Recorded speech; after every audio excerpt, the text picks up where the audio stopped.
Alright, mga kapilosopo, in 4 minutes, in about 4 minutes, we will go live.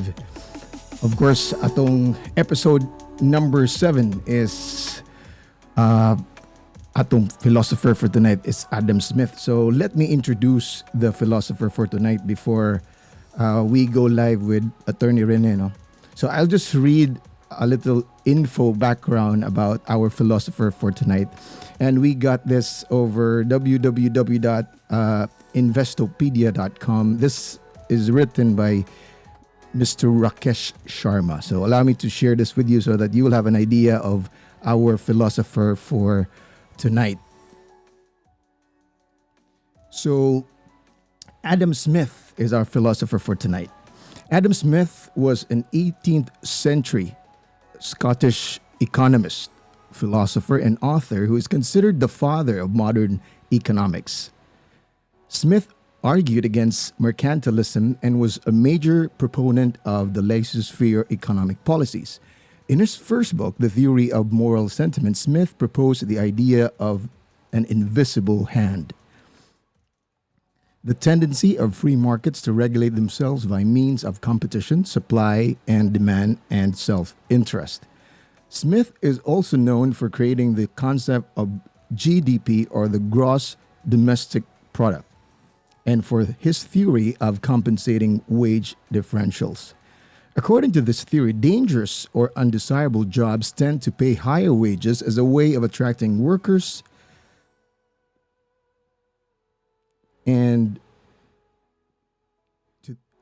to these positions. Smith's most notable contribution to the field of economics was his 1776 book, An Inquiry into the Nature and Causes of the Wealth of Nations. In his early life, his recorded history, Smith's life begins at his baptism on June 5th, 1723, in Kirkcaldy, Scotland. His exact birth date is undocumented. Smith attended the University of Glasgow in Scotland at age 13, studying moral philosophy. Later, Smith enrolled in postgraduate studies at the prestigious Balliol College at Oxford University. After returning to Scotland, Smith held a series of public lectures at the University of Edinburgh. The success of his lecture series helped him earn a professorship at Glasgow University in 1751. He eventually earned the position of Chair of Moral Philosophy during his years spent teaching and working at Glasgow. Smith worked on getting some of his lectures published. His book, The Theory of Moral Sentiments, was eventually published in 1759. Smith moved to France in 1763 to accept a more remunerative position as a personal tutor of the stepson of Charles Townshend, an amateur economist, and the future chancellor of the Exchequer. During his time in France, Smith counted the philosophers David Hume and Voltaire and Benjamin Franklin as contemporaries. So the main takeaway for tonight's topic, of course, will be the theory of the invisible hand, nature of man, and the free market economy. So in about 1 minute, kung wa mo kasabot ato akong gipangyaw-yaw, ato nang binisayon on niya taod-taod. Of course, with Attorney Rene. In almost 1 minute, we'll go live.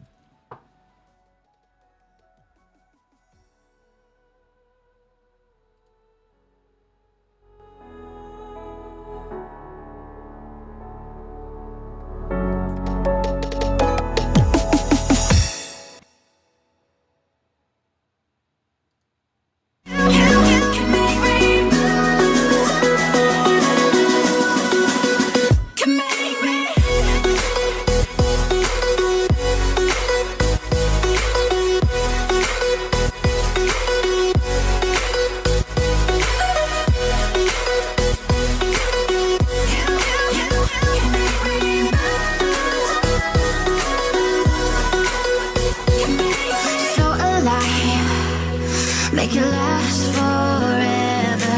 Stop in time. Yeah,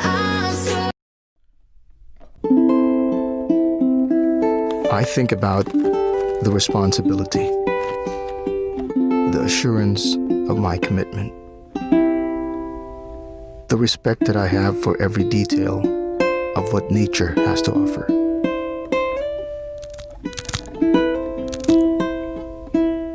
To be able to create a novelty of both art and music, it requires the stillness and solitude of a real craftsman. Then I think about the possibilities when this becomes a part of someone else's experience.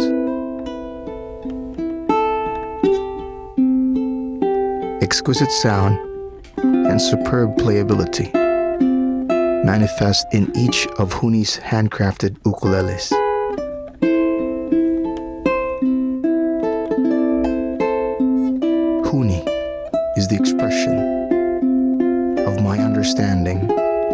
sacred relationship between the instrument and the artist.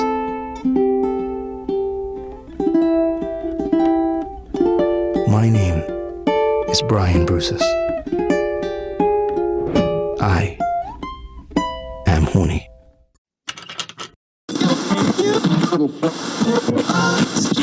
Modernong Pilosopo. Modernong Pilosopo. Modernong Pilosopo.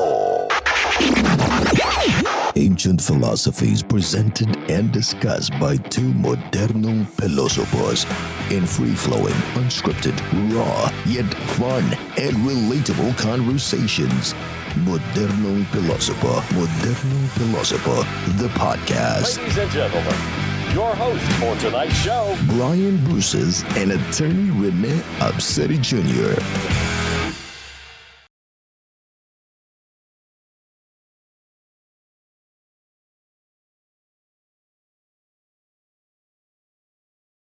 Alright, Lodi. May gabi diha. Nagkabali atong naong da. Nahimo kang Brian, estudyante na akong ilisan. Laro ada dia. Iya. Bali ka po. Balik so. Beli. Bali Ada bawa siya? Ya. Gimana siya? Itong ilisan, kinabali atong naong.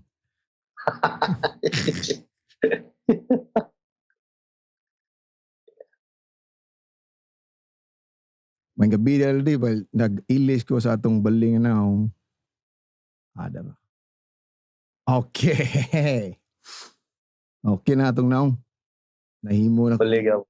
Okay na. Dire, okay na. Nanay delay gamay mga Nailagam. 5 seconds. In, Pair. Bati na. 4, 3, 2, 1. Okay na. May gabi dahil di. Ya, gabi siya. May gabi sa mga atong mga kapilosopo nga naminaw karon. We have a couple of people listening to us live. Before ta magsugod, ato ni silang ipangkuan din. Ato ni silang i-greet din na di. Si Kinsaman Nadri. Uy, akong auntie na. Tagay na kami. Siya manginom na. Mga orgyapon, wine na yung ta. Sujo kaya po. Tamis nga red wine. Na Ya, sujo. After ani, napatay MP. Yay ka.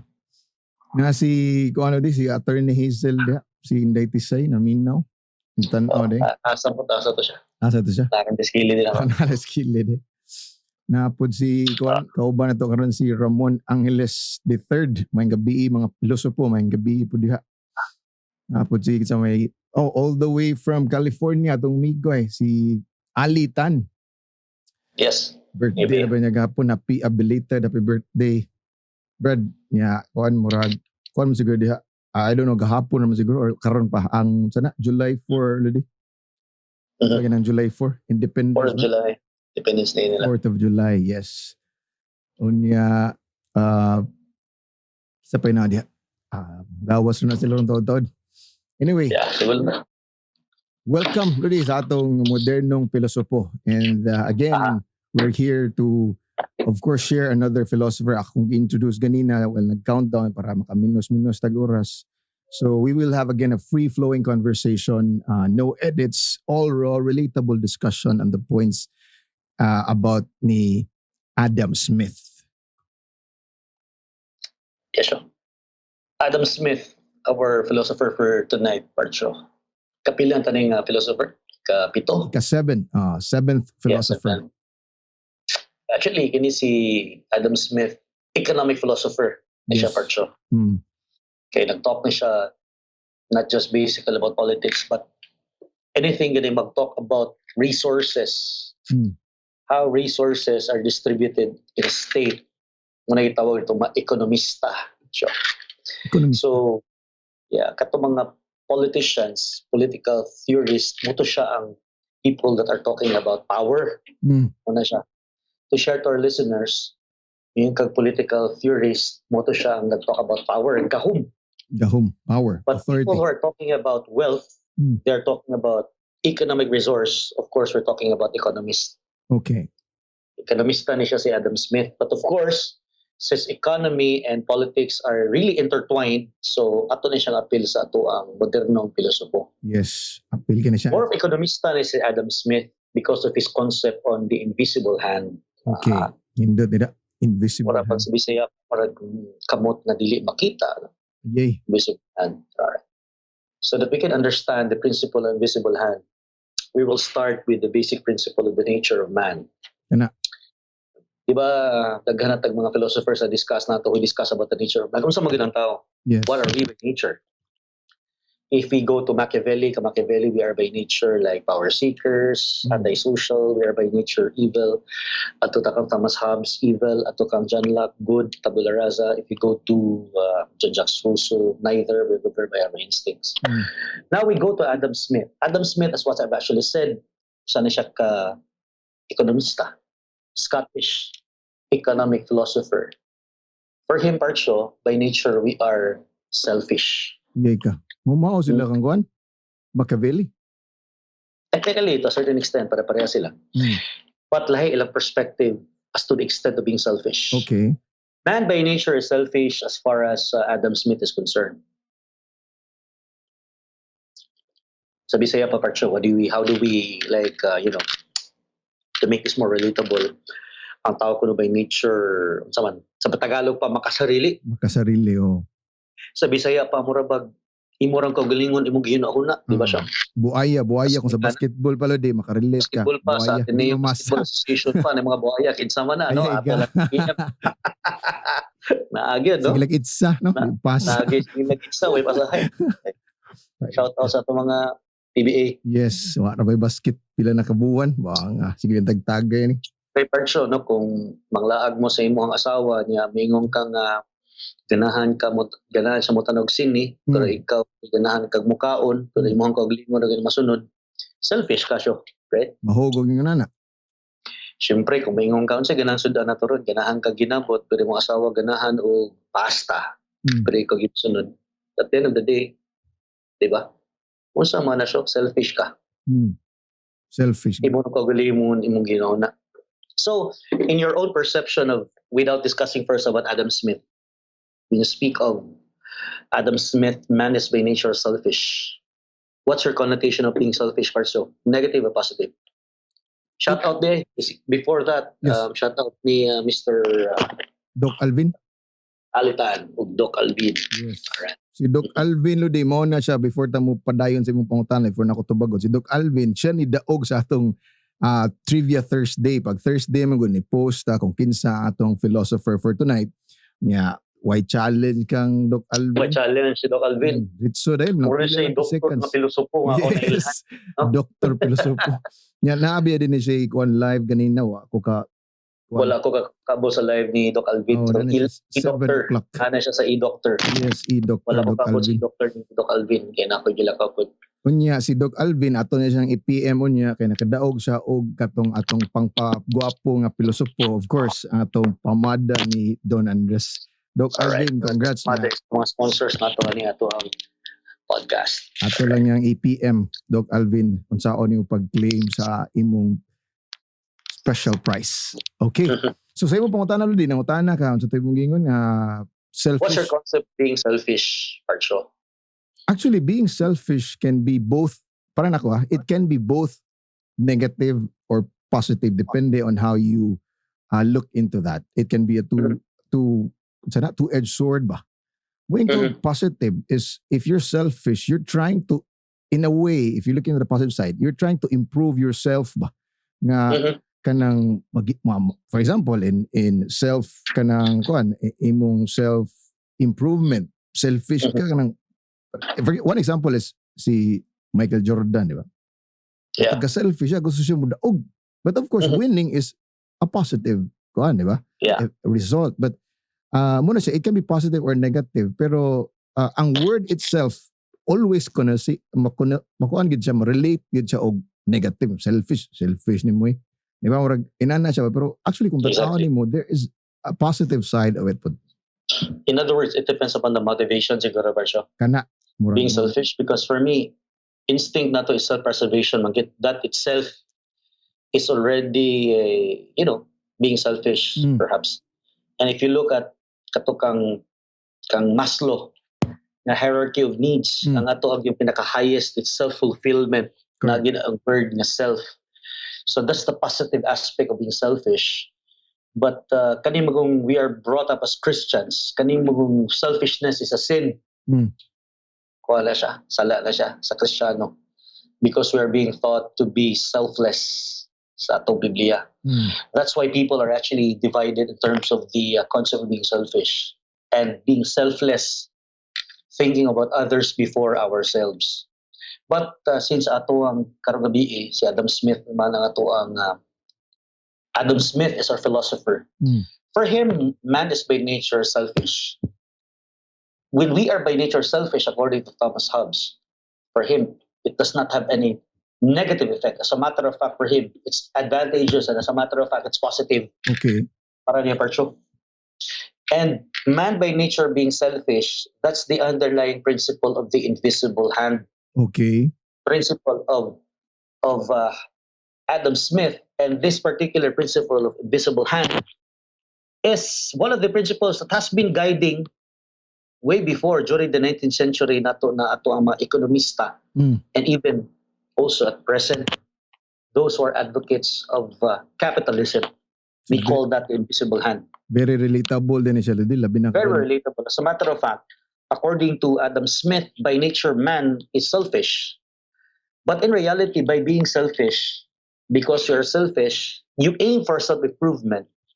Unknowingly and wittingly, you are actually contributing to societal benefit. Muna siya. Very, very simple. One-liner explanation of the invisible hand. We are by nature selfish. We always look forward to our own, of course, self-improvement. But in reality, we are actually contributing to self, not just to ourselves. That's not our intention, Parcho, but in reality, we're actually contributing to societal goals. Practically speaking, for example, I am selfish by nature. For example, I'm just a lowly worker. I want to earn, to have, a standard of living. That's why I work really hard. Maningkamot ko sa akong trabaho, Parcho, so that I will be given the proper wage. And of course, in the long run, I will be promoted. Tanan Parcho, ako motivation are purely selfish. Am I correct? Correct. I work hard because I want to earn. I work hard because I want to have a promotion. That's basically man being selfish by nature for his own interest, for his own self-improvement. Am I correct, Parcho? Sakto. I never thought about societal benefit by working really hard. All I care about is myself. And for Adam Smith, it's not bad. Because in reality, because you are working so hard, you're working efficiently, you are indirectly, unknowingly, unwittingly, unintentionally, you are contributing to societal benefit. As if there is an invisible hand which leads you to do so. That's why invisible the hand. term invisible hand. So same goes to business people today, no? Entrepreneurs. Exactly. Okay. So if we apply this, because kanimo go si Adam Smith, he's basically an economic philosopher. That's why we will apply that being selfish to economic setting. Okay. So, sa economic setting, we're talking about negosyo, Parcho. Alright, talking about in a business setting. Very simple, in a business setting, according to Adam Smith, there are two key players we have to consider. We're talking about the seller and the buyer. Okay. Na mamaligya. Either we're talking here about items, we're actually talking here about services also. And naagyod ang mga buyers. Duha ra gina siya. In a business setting, according to Adam Smith, there are two key players. That's what I actually said. We're talking here about the sellers and the buyers in any given market. Di ba siya? If you are the seller, what's your main purpose? Of course, as a seller. Yes. Ang imong main purpose is makabaligya agad and eventually maka-profit ka. At the end of the day, we want to have profit. Correct. And what do we do to have more profit? So dapat ang atong buhaton ato yung ninduton atong produkto para mabaligya siya. So product, services, per se, it should be quality. Yes. And who will benefit from it? If you're giving quality service and if you are selling quality products, who will benefit in the long run? The society and of course mga customer. The society, the customers, the buyers. In the first place, when you are selling good quality products. And if you are serving, imong qualities, imong service, you are improving it. Are you thinking about society? Una, wala ka nang una-una. Good. Exactly. You're thinking about yourself. But who will Selfish. benefit in the long run, in the larger scale? It will be Society. the society, it will be the rest of the buyers. And as a matter of fact, we go back to the basic principle of Adam Smith. People by nature are selfish. Even though they're not thinking about society but being selfish per se, they are unwittingly, unknowingly, and unintentionally, they are contributing to society to benefit. It is as if there is an invisible hand which leads them to do so. Hence the principle of the invisible hand. Eh, brilliant. Real idea mo good person. The one of the major gid nga goal gid aning Adam Smith ang good part show why he came up with the invisible hand.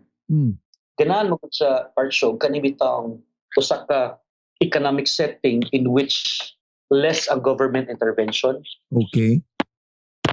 Minor ba? Sa unang panahon man good, grabe ang government intervention in terms of our economy. Imagine that the government decides on what goods to sell. Imagine.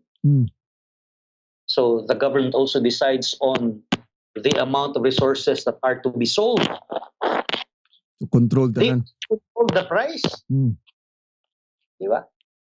Pero ningon si Adam Smith, that shouldn't be the case. Because biyay ng mga tao. We should promote free trade. Free trade, ganahan niya.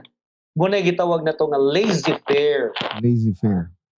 Laissez-faire. French word for leave it alone. Mo din Biyaan ipasabot. ng mga tao, less government intervention in terms of economic policies. Okay. May gitawag na to nga laissez-faire. French word for leave it alone. Okay. Because mind you, if you leave those individuals to transact in terms of their economy, they by nature selfish. There will come a time in which the needs kuno sa mga buyers o mga sellers will meet at the point that we call that economic equilibrium. Ang mga kinanglan kuno sa atong mga buyers ug sa atong sellers will actually be naa siya sa on a certain scale or balance, which means on the part of the seller, price pa nila concerned. Am I correct? Correct. Ang buyer, quality. Pag-abot kay kuno na ang price nga ganahan sa seller ug ang quality nga ganahan sa buyer, we call that equilibrium. Okay. Magkasinabot sila li. Pagkasinabot ang gina without any government intervention. Why po Muna siya naipod? ganahan Adam Smith ug free market economy or laissez-faire, which became very popular. So matter of fact, even at present, we can feel that. Correct. Tinod. Capitalism, isa na siya sa mga forerunners of capitalism because of free market economy as opposed to monopoly. Okay. Imagine monopoly parcho. Di ba? Murag kuan kinada relatable kinaro mga panahon na da. Monopoly versus free market economy. Monopoly meaning gobyerno rin mag-control. Diba? Panahon ni Marcos, botanta lang, tobacco monopoly. And if you open the market, ito different, diba? Diba, kibaw mo gitara siguro parcho, diba? I mean, hindi na mag-name of names, but if the producers or the suppliers are basically controlled by one market, mo suffer gid ang quality and the price will be really very high. Am I correct? Tinuod na, kaya may kompetensya. Exactly. But if you infuse competition, which is exactly what Adam Smith is encouraging, less government intervention so that there will be more competition. Because the competitors are all selfish parts. So, all of them are all selfish. All of them would want to have profit. Correct. When all of them would want to have profit, they will make their services as quality as possible and at a low price as possible so that the consumers will choose them. Exactly. Diba? And who will benefit out from that particular setup? It is us, the consumers and the society.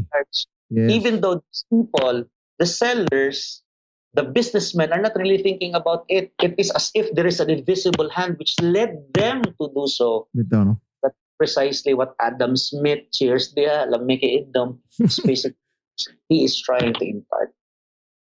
Diba? Okay, very, very ordinary kayo siya na principle, but it's really, really prevalent in our setting right now. As a matter of fact, we can relate that to the law of supply and demand, di ba, Parcho? Tinuod na. Idol na Dagdag ako rin sila. Dagdag supply of goods. What will happen? Barato na lang. Ang balik. The parato na lang. Presyo. And the price, of course, will drop because there is an oversupply. Tinuod na. And the demand will be low. Dagan mag-choices, Parcho. Tinuod. Like, we can go back to the setup right now na to sa ato ang ECQ maginang Cebu right now, Parcho. Of course. Syempre, Parcho, the restaurants are closed. So, naging ang demand na to for, let me say, the food. Correct. So, hindi man yung karon ng ato mga Delivery. Food deliveries. The food. Sa pailayan ni Parcho. Grab food. Food Panda. Sa pa diha. Mura mo ni free. Free advertising na. Iyay ka. Angkas. Grab. Lalamove.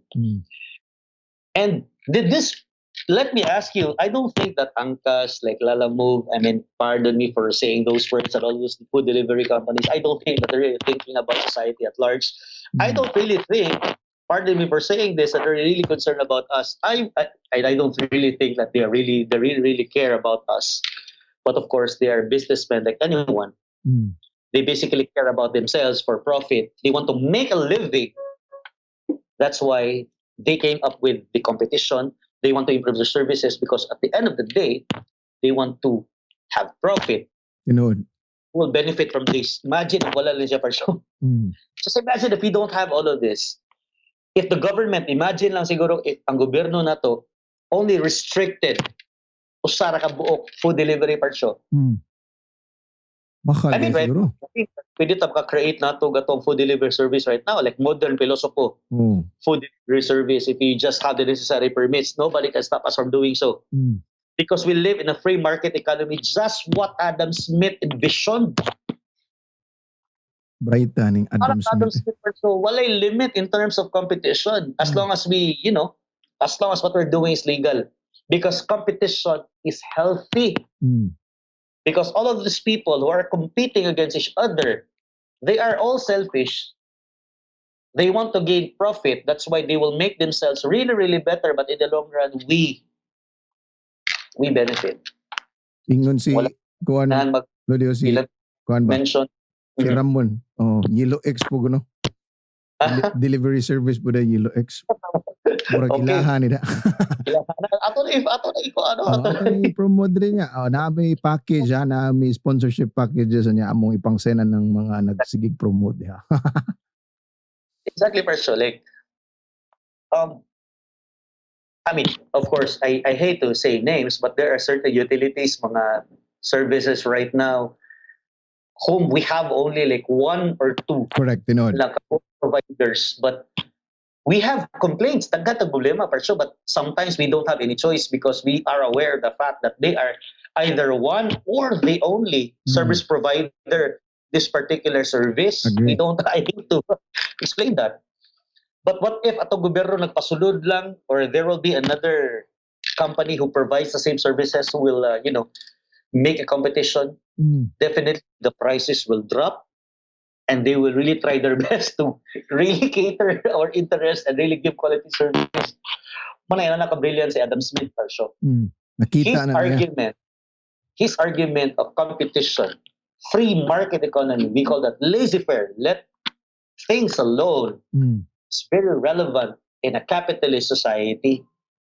Muna, bangga na siya kang Karl Marx, Parcho. Okay. So kasi may nag-una na si Karl Marx.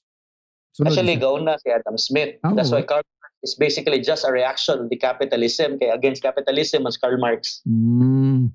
Yeah. And capitalism, Adam Smith leaning. Okay. Because capitalism, of course, we're talking about profit. Diba? Profit money for a capitalist country. Of course, we're talking here about Adam Smith. We're concerned with free market economy, less government intervention. Lahi biya kang Karl Marx. Karl Marx is basically on dictatorship of the workers, the proletariat, the state controls the modes of production para walay capital, walay private property, which is very contrary to Adam Smith. Adam Smith, okay, private property niya. profit from everywhere, but in the long run, the society actually benefits. So muna siya nga makaingon ta nga unsa may purpose na sa government if the Adam Smith ganahan maka siya nga government less of intervention sa economy. Ang ganahan ni Adam Smith less lang government intervention. More of preservation lang siguro sa peace and order, defense, and of course education. Minimal lang. But in terms of economy, ganahan si Adam Smith pasagdan ng mga tao, mga tao ngita magnegosyo parsyo. We try to strive in terms of crisis, and that's really proven with our situation right now. People who have been in a certain business before, because of the situation, we tend to adjust. We see the need when there's a necessity, that there's a need, there's a an idea for business, and that basically came from Adam Smith. Imagine ako no karon parsyo, kung atong gobyerno i-restrict ta aning mga negosyo nato ron. Di ba? So, muna siya isa sa mga, but that's why Adam Smith is called the father of economy. Sige, nag-una-una ni. Case, very simple mo kayong perspective, so yet, very applicable. Even until now, relatable kayo siya. Okay, so kanama po ni Adam Smith, walay pong sanay, so.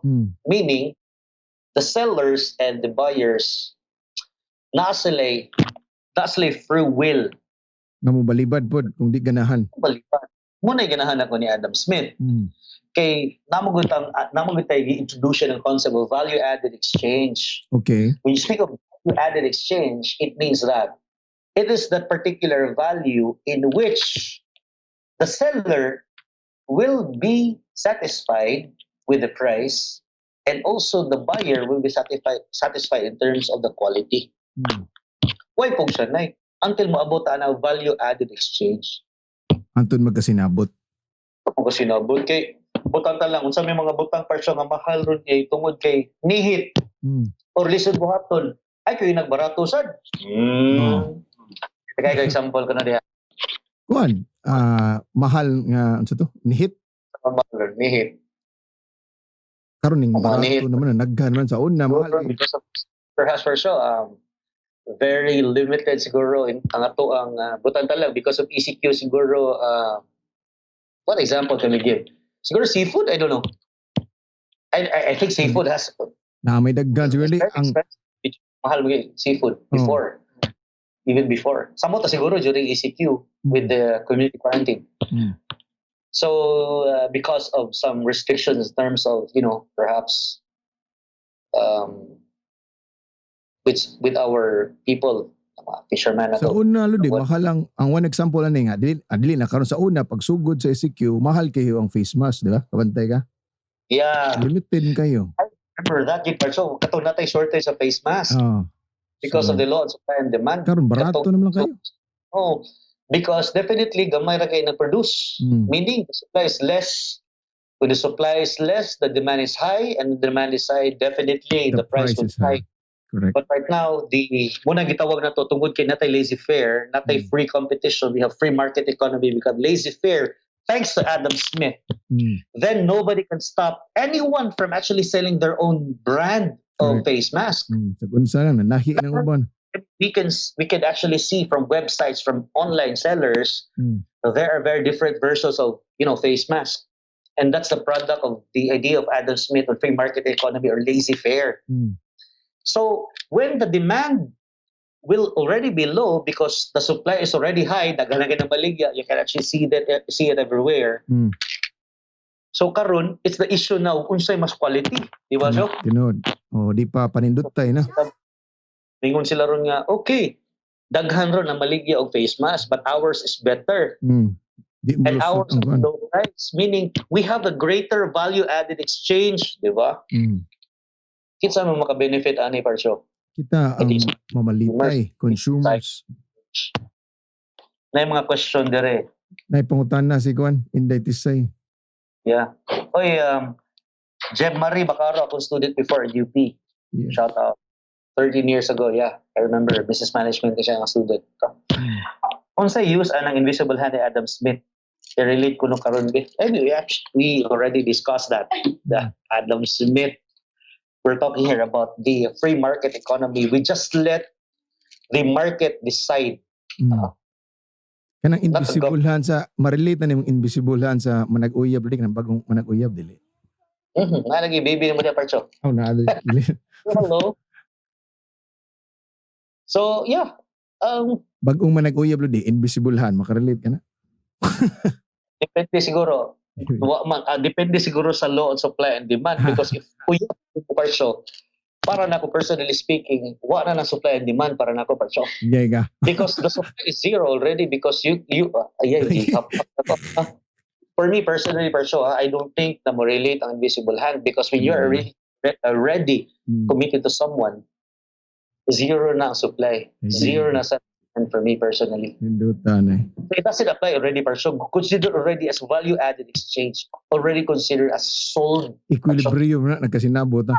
Value added exchange, sulit na siya. Sulit na. So, parcho, wala na ka sa market. You're already out of the market, parcho. Again. Sakto. May tagay na kami. Lahi na nga invisible ha ng mo apply na lodi. Invisible hand is only applicable to people in relationships who are still out there searching for someone. Lahi nitong invisible make hand. themselves very available in the market, then good luck to you guys. The invisible hand is applicable to you. For those people who are already secure, who are already committed, then Adam Smith's invisible hand is not applicable. I'm not just saying here because I'm already brutally joke. I'm not just saying this, no, to a certain extent, but we could apply this. But sometimes, for example, if you're single, for example, si Alvin niya, namimig ko, he's a Alvin. Butata lang, a certain Alvin, available siya and single, then probably the law of supply and demand will apply. Tinuod na nga, mas daghang babae sa nga, ano di, kasi lalaki, no? Sa population ba? I think that's tinuod, no? Actually, mo managingon kasagaran sa mga ekonomista in terms of law and supply and demand. Supply-wise, males daw, as far as population is concerned, are lesser compared to females. Abunda tas babae. So law of supply and demand, which means that higher ang supply sa mga babae, less ko no ilang demand. Less ko ng supply sa mga lalaki, which means higher ang demand sa mga kalalakihan. Yay ka. Yeah, less man ko ng mga pilosopong gwapo. Samot ka taas ang demand. Ang punto na person is that, butantan lang, gamay o supply, taas ang demand. Pero ang pangutana, taas ba quality? Kana. Gapo na. So, di part ko. Muna magpinatasan na itong quality na yun. I mean, relationship is not like a commodity man go that what you can get is actually what it is. It is something which is like a plant which is to be nurtured. So Adam Smith's theory invisible hand is not really applicable. Not applicable. Nai-comment rin si Ramon Angeles Udi. Same sa gibuhat ni Michael Jordan. He was doing something selfish because he wanted to be the best. But in return, nahimog championship franchise ang Bulls sa ilang time. I think mo agree ko ni mo. Ano akong gimension ganina. Selfish na. It's a selfish move. But unknowingly admitting it, buta na lang if Jordan was actually thinking about himself with all the accolades to be the greatest basketball player of all time. But who benefited from it? The Never. NBA, no? Very, very difficult. NBA has been gaining millions of pesos because of him. Correct. Tinood eh. And kita siguro pa, we are one of those people who are very, very lucky in our generation to have witnessed his greatness. Correct. And Jordan is already around 50s. Definitely, he will expire out so soon. Luo itong mga tao nga wakaabot sa iyang time. We were there. I was college part show when he made the last shot sa Chicago Bulls versus Utah Jazz in Game 6. Mas bata ba ko naman ni? Ayan ka. Hindi, we take a batch with it. When he made the last shot against Pag-itsa niya doon. I was there. College. The generation right now, itong mga anak part show, they will not relate. They will just watch YouTube videos of Michael Jordan, but not really the actual shot. Did Jordan actually really thought about the people at large, generation of individuals who really enjoy basketball? I don't think so, but he was just thinking about himself. Correct. If we're thinking about Adam Smith, laissez-faire, thinking about ourselves for the benefit of society at large. Di ba? You know, He was thinking about himself. But who benefited out from it? daghan kay na benefit. Which si Adam Smith art show, which, some people might neglect, which we find really boring when we were in college. By Gahapon. mag-reporting na, maestro, magstorya about all the jargons available, but in reality, these people are really interesting. That's the beauty out of it. Muna, itong gibuhat karon lodi. Kay inom mo naman ako ng laissez-faire nga word, pero wa ko kay nomdo mo ng Adam Smith. Kasi college, Adam Smith Tama ako ba kay nomdo. hassle pa yung spelling, di ba? Laissez-faire. As a matter of fact, I was a teacher before. There was one student of mine, nag-correctionan pa ko. Sir, I don't think that it is pronounced as laissez-faire. Ingon siya, ang pag-pronounce ko no kay Lasfa. Lasfag. Lasfa ako no ko, mo ba? And I researched sa internet, laissez-faire gila siya, so sayo siya. Katong a certain student of mine, but of Ano course, internet teatro di? Lana Parcho. Ano na Back 2003, 4, 5, so millennial. tayo namin itong dictionary, nga namin tayo pronunciation. Laissez-faire. Wrap up that? Sige. Wrap up that? Yeah, wrap up that. Sige, Wrap up ato to ning basahon ring naay mga comments nga wala to nabasa kinsa pa may nadia si naadi si ko ano atong idol si Cap maayong gabi dia mga idol si Cap Prax Boy Mendoza go oy Prax Boy gahi kay nitong migo Prax Boy mo ni kanang kinagahian sa kwan pagsabungan mo ni siya kinagahian sa pagsabungan mura ni siya kuan na di kinsa man sa Ganzon, ako na student sa UP before. Si kinsa na diha? Minalim Ganzon. Okay. Kinsa pa'y wala na to na mention niya lodi. Siguro so far. Na mention naman siguro to tanan. Okay, so wrap up unsa may mga takeaways nila lodi if we can summarize this into couple of points. Adam Smith, very basic invisible hand. It's a theory which mentions that we are by nature selfish as individuals, but even though we are selfish, but unknowingly and wittingly, we are actually contributing to societal benefit because being selfish per se, we are aiming for self-improvement. Correct. So we tend to, economically speaking, if you are the seller, you tend to provide good services, quality services, and with a low price for a value-added exchange for the benefit of the public. So that you will have more profit compared to the other competitors. That might be very selfish, but in reality, we are actually contributing to societal benefit. That's why if you leave the market to run that particular way, there's no such thing as more government intervention, less government intervention. We call that free market economy, or we call that laissez-faire. So dapat sa economy, gamay ra ang ilabot ng gobyerno. It should be the market forces that will decide what goods to sell, what prices to make, and at the same time, if the buyers are happy, the society is happy with what the sellers are actually selling, we will reach into a market equilibrium. And that's the end of economics. Para siya. Okay. Before tamo eno din narito ikuan incoming call murag mo comment siguro comment diri si Sir Ramon murag mo promote siguro sa CLX. Sir Ramon. Sir. May gabi. May gabi dia mga idol. On air ka sir, on air. All right, kadungog ka na mo. Oh, tamat.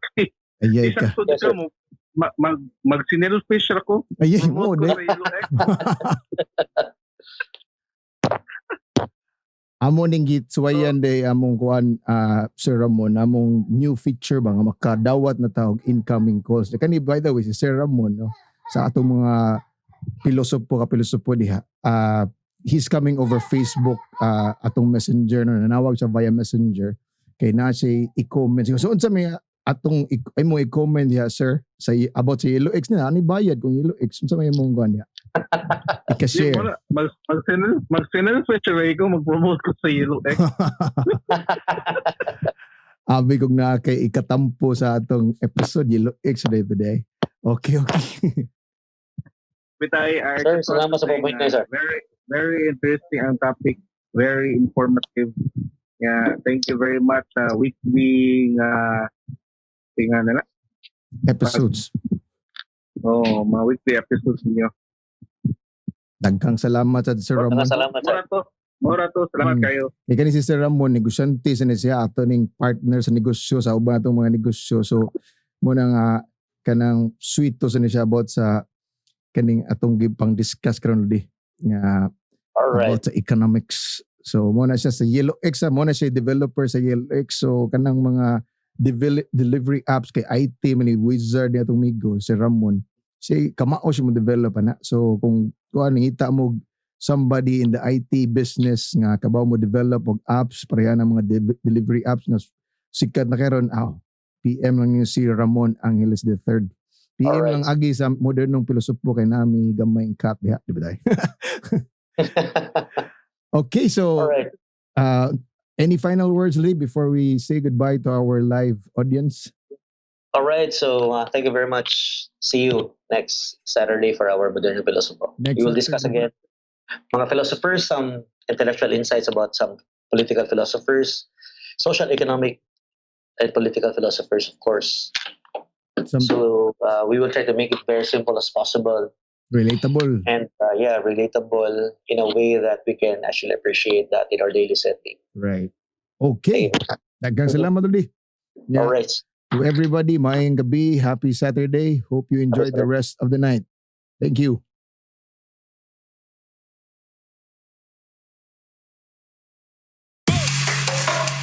Yeah.